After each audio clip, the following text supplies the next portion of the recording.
Hello viewers, welcome to our channel. I will tell you the important news of the day. But before that, quickly subscribe to my channel.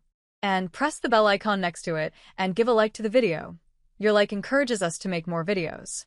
5 years following finals flub, LeBron James defends himself from backlash for Danny Green's missed three-pointer. 2020 was a strange and difficult year. The COVID-19 outbreak brought the world to a standstill, and the NBA was no exception.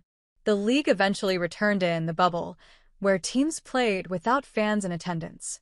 The Los Angeles Lakers lifted the Larry O'Brien Trophy that year, but even in victory, haters found ways to take shots at LeBron James.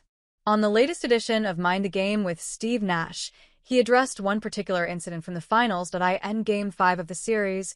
The Miami Heat, down 3-1 at the time, held a 109-108 lead with 16 seconds left in the fourth quarter. The ball was in James' hands, and he drove into the lane, drawing 3 defenders. Most assumed he would take the game-winning shot, but instead, he kicked it out to a wide-open Danny Green. Unfortunately, Green missed the 3, and the Lakers turned the ball over seconds later. The Heat capitalized with a quick bucket and forced a Game 6. A laundry list of analysts and fans criticized James for that decision. But it's not one he's ever regretted. "I couldn't give up the essence of what made me fall in love with the game and what I was taught," he told Nash.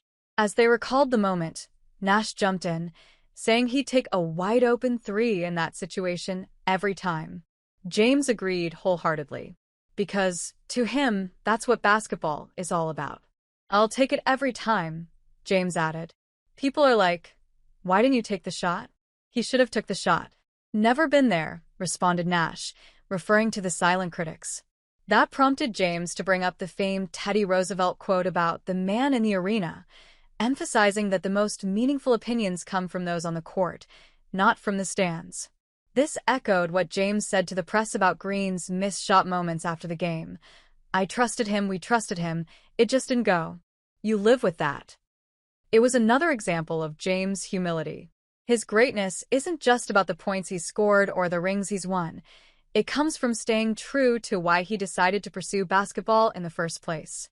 James credits his days in high school ball as a blueprint of why he continues to play the game the same way. James is the all-time leader in points in the NBA.